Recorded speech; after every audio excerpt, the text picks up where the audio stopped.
Offer തട്ടിപ്പ് കേസിൽ BJP. നേതാവ് എൻ രാധാകൃഷ്ണനെതിരെ ഇഡിക്ക് പരാതി. രാധാകൃഷ്ണന്റെ സൈൻ എന്ന സന്നദ്ധ സംഘടനയ്ക്ക് തട്ടിപ്പിൽ പങ്കുണ്ടെന്നും അന്വേഷിക്കണമെന്നും പരാതിയിൽ പറയുന്നു. കെ.പി.സി.സി. വക്താവ് വി.ആർ. അനൂപാണ് ഇഡിയുടെ കൊച്ചി യൂണിറ്റിന് പരാതി നൽകിയത്.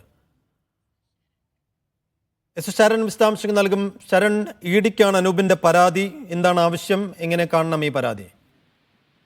സൈഫുദ്ദീൻ, തുടക്കത്തിൽ എൻ രാധാകൃഷ്ണന്റെ സൈൻ എന്ന സന്നദ്ധ സംഘടനയ്ക്കെതിരെ വലിയ രീതിയിലുള്ള ആക്ഷേപങ്ങൾ ഉയർന്നിരുന്നതാണ്. തട്ടിപ്പിൽ പങ്കുണ്ടെന്നുള്ളതായിരുന്നു പരാതി. ആ പരാതി ഉയർന്നതിന് പിന്നാലെ എൻ രാധാകൃഷ്ണൻ തട്ടിപ്പിനിരയായവർക്ക് പണം തിരികെ നൽകി തടിയൊരുകയും ചെയ്തിരുന്നതാണ്. ഇതിന് പിന്നാലെയാണ് ഇപ്പോൾ എൻ രാധാകൃഷ്ണന്റെ പങ്കിനെ കുറിച്ച് അന്വേഷിക്കണമെന്ന് ആവശ്യപ്പെട്ടുകൊണ്ടുള്ള പരാതി ഇഡിയുടെ കൊച്ചി യൂണിറ്റിന് ലഭിച്ചിരിക്കുന്നത്. കെ.പി.സി.സി. വക്താവ് വി.ആർ. അനൂപാണ് പരാതി നൽകിയിരിക്കുന്നത്. ഇതിൽ പ്രധാനമായും പറയുന്നത് രാധാകൃഷ്ണന്റെ സൈൻ എന്ന സന്നദ്ധ സംഘടനയ്ക്ക് തട്ടിപ്പിൽ പങ്കുണ്ടെന്നും അതിനെക്കുറിച്ച് അന്വേഷിക്കണമെന്നും ഉള്ളതാണ്. ഒപ്പം തന്നെ രാധാകൃഷ്ണന്റെ സ്വത്തുക്കളെ കുറിച്ച് അന്വേഷിക്കണമെന്നുള്ള ആവശ്യവും ഈ പരാതിയിൽ മുന്നോട്ട് വയ്ക്കുന്നുണ്ട്. അതായത് ഈ തട്ടിപ്പിലൂടെ നേടിയ പണം ഉപയോഗിച്ച് എന്തെങ്കിലും വസ്തുക്കൾ വാങ്ങിയിട്ടുണ്ടോ, ഭൂമി അടക്കം വാങ്ങിയിട്ടുണ്ടോ എന്ന കാര്യം പരിശോധിക്കണമെന്നുള്ളതും പരാതിയിൽ പറയുന്നുണ്ട്. നമുക്കറിയാം, ഇപ്പോൾ ECIR രജിസ്റ്റർ ചെയ്ത് വിശദമായ അന്വേഷണം ഇഡിയുടെ ഭാഗത്തു നിന്ന് തുടരുകയാണ്. നേരത്തെ ECIR രജിസ്റ്റർ ചെയ്തതിന് പിന്നാലെ 12 ഇടങ്ങളിൽ പരിശോധന റെയ്ഡ് നടത്തുകയും ലാലി വിൽസന്റെ, ആനന്ദകുമാർ, അനന്തകൃഷ്ണൻ അടക്കമുള്ളവരുടെ ബാങ്ക് അക്കൗണ്ടുകൾ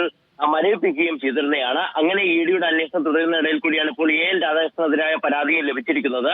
ഈ എൻ രാധാകൃഷ്ണനെതിരായ പരാതിയിൽ ഇഡി അന്വേഷണം ഉണ്ടാകുമോ എന്നുള്ളതാണ് ഇനി അറിയേണ്ടത്.